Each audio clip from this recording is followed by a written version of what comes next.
Hi friends, இன்றைக்கி என்ன video பார்க்க போகிறோன்னா, இன்றைக்கி வந்து புத்தர் கோயில் வீடியோ தான் பார்க்க போகிறோம். வாங்க பார்க்கலாம். பிடிச்சிருந்தா சப்ஸ்கிரைப் பண்ணுங்கள், லைக் பண்ணுங்கள், ஷேர் பண்ணுங்கள், கமெண்ட் பண்ணுங்கள். சப்ஸ்கிரைப் லைக் பண்ணிவிட்டு பாருங்கள். கண்டிப்பாக உங்களுக்கு பிடிக்கும்னு நினைக்கிறேன். புத்தர் கோயில் பார்க்காதவங்க இந்த வீடியோ பார்த்துட்டு கோயில் போகணுன்னா போயிட்டு வாங்க. நல்லாயிருக்கு பார்க்குறதுக்கு. வாங்க பார்க்கலாம். பிடிச்சிருந்தா சப்ஸ்கிரைப் லைக் பண்ணுங்கள். காய் விளாக்ஸுக்கு சப்போர்ட் பண்ணுங்கள். மேலும் நல்ல வீடியோ போடுறேன். கண்டிப்பாக எனக்கு சப்போர்ட் பண்ணுங்கள். சங்கரன்கோயிலேருந்து புளியங்குடி போகிற ரோட்டில் 7 கிலோமீட்டருக்குள்ளே தான் அந்த கோயில் இருக்குது. வாங்க பார்க்கலாம். போகும்போதே தெரியும், அந்த ரோட்டில் போகும்போதே தெரியும் அந்த கோபுரம், புத்தர் கோயில் கோபுரம் தெரியும். வாங்க பார்க்கலாம். பிடிச்சிருந்தா சப்ஸ்கிரைப் பண்ணுங்கள், லைக் பண்ணுங்கள், ஷேர் பண்ணுங்கள், கமெண்ட் பண்ணுங்கள்.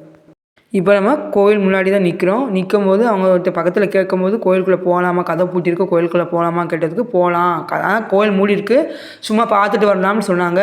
சரி சும்மா பார்த்துட்டு வரலாமே, இவ்வளோ தூரம் வந்துட்டு பார்க்க போயிருந்தோம். பார்த்துட்டு அப்படியே வீடியோ எடுத்துகிட்டு வந்துருந்தோம். நல்லா இருந்துச்சு கோயில்.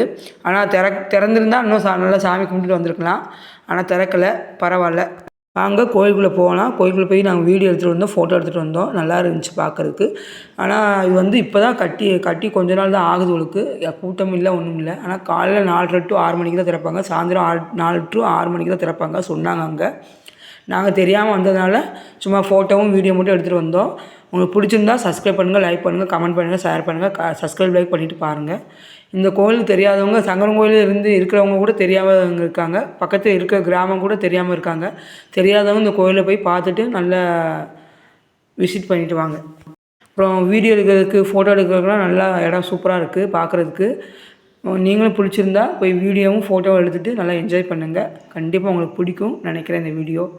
கண்டிப்பாக இங்கே பாருங்கள் எவ்வளோ அழகாக இருக்குன்னு.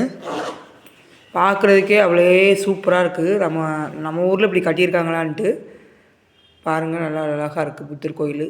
நம்ம எதுக்கு அங்கே போகணும், இங்கேயே பார்த்துக்கலாம். நல்லா 4 சிலை இருக்குது. 4 சிலையில் ஒரு விதமான புத்தர் இருக்காங்க. வாங்க. இப்போ புத்தர் இது. அப்புறம் 4 புத்தர் இருக்காங்க. 4 புத்தர் ஒரு சிலையாக இருக்காங்க. நாங்கள் ஃபோட்டோவும் வீடியோவும் எடுத்துருந்தோம். நல்லா இருந்துச்சு பார்க்க. கூட்டம் இல்லாதனால நல்லா ஃப்ரீயாக இருந்துச்சு. இன்னும் சில பேருக்கு இந்த கோயில் எங்கே இருக்குதுன்னு தெரியலை, பக்கத்து ஊருக்காரங்களுக்கே தெரியல. அதனால இந்த வீடியோ நான் யூடியூப்பில் பார்த்து வந்தேன். யூடியூப்பில் பார்த்து தான் என் ஹஸ்பண்ட்டை கூப்பிட்டு போங்கன்னு கேட்டேன்.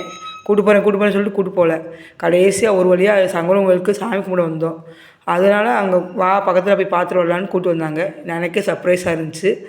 என்ன நம்ம இவ்வளோ நாள் கேட்டு கூப்பிட்டு போகல, இன்றைக்கி திடீர்னு கூப்பிட்டு போகிறாங்கன்ட்டு நல்லா என்ஜாய் பண்ணேன் நான்.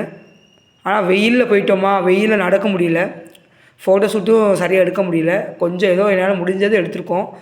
என் ஹஸ்பண்ட் தான் வீடியோ எடுத்திருந்தாங்க. அந்த வீடியோ எடுத்துகிட்டு கால் நடக்க முடியல, அப்படியே கொதிக்குது வெயிலில். அதனால் கொஞ்சம் எவ்வளோ முடியுமோ அவ்வளோ எடுத்துகிட்டு வந்திருக்கோம். உங்களுக்கு பிடிக்கும்னு நினைக்கிறேன். கண்டிப்பாக பிடிக்கும்.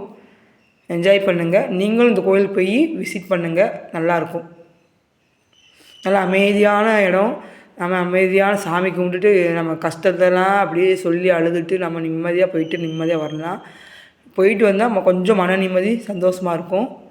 எவ்வளோ கஷ்டம் இருந்தாலும், எவ்வளோ வேதனை இருந்தாலும் அங்கே போயிட்டு அமைதியான இடத்துல போயிட்டு நம்ம தியானம் பண்ணிட்டு வந்தால் நல்லாயிருக்கும். தியானம் பண்ணுறத நம்ம பார்க்க முடியலை. கண்டிப்பாக அது இன்னொரு நாள் வீடியோ போய் போடுறேன். கண்டிப்பாக இன்னொரு நாள் சொல்லியிருக்கேன், அந்த கோவில் திறக்கும் போது கூப்பிட்டு போயிடலாம் சொல்லியிருக்காங்க. பார்க்கலாம், கூப்பிட்டு போகிறாங்களா என்னென்னு பார்க்கலாம். இதே கேட்டு இவ்வளோ நாள் ஆயிடுச்சு. அதனால் இப்போ நான் இது கேட்டிருக்கேன். இது எத்தனை நாள் ஆக போகுது தெரியலை. நீங்களும் உங்கள் வீட்டில் ஃப்ரீயாக இருந்தீங்கன்னா ஞாயிற்றுக்கிழமை கூட போய் பார்க்கலாம். சுற்றி காமிக்கிறேன் பாருங்கள் எவ்வளோ அழகாக இருக்குன்னு. பார்க்குறதுக்கே இயற்கையாக அவ்வளோ அழகாக இருக்குது. சுற்றி மலையும் அப்படியே செடிகள், அப்புறம் இந்த கோபுரம் எல்லாம் பார்க்க அழகாக இருக்குது. ஆனால் வெயில் தான் தாங்க முடியல, கால்லாம் பொசுங்கிருச்சு. அப்புறம் இது முடிச்சுட்டு இது பாரு நிற்கிற மாதிரி புத்தர். ஒன்றுனா காமிக்கிறேன், ஒன்றுனா பாருங்கள். அப்புறம் அங்கே கொஞ்சம் தள்ளி போய் அங்கே இருந்துச்சு தியான மண்டபம் இருந்துச்சு. அதுவும் கதவு மூடி இருந்துச்சு, பார்க்க முடியல. கதவு வழியாக தான் வீடியோ எடுத்திருந்தேன். சரி இவ்வளோ தூரம் வந்துட்டோம், பார்ப்போம் கதை வழியாக தெரியாத பார்ப்போன்ட்டு கதை வழியாக எடுத்தேன். நல்லா தெரிஞ்சிச்சு பார்க்குறதுக்கு. வீடியோ உள்ளக்க போய் எடுத்திருந்தாலும் ஒரு அழகாக தெரிஞ்சிருக்காது. வெளியே நின்று கதை வழியாக எடுத்தப்போ சூப்பராக இருந்துச்சு.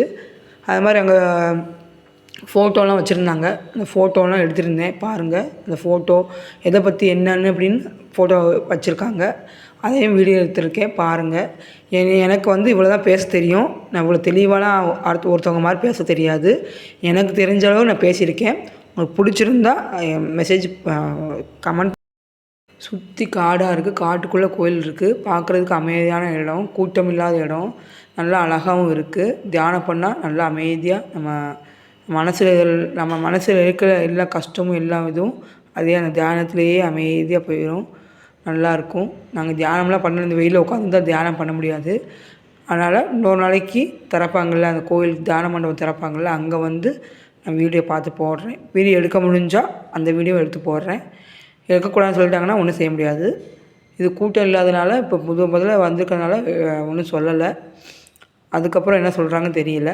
ஆனால் ஒரு நாள் கோயிலுக்கு போகிறேன், போய் திறந்துருந்தால் அந்த வீடியோ எடுத்து போடுறேன். கண்டிப்பாக உங்களுக்கு பிடிக்கும்னு நினைக்கிறேன்.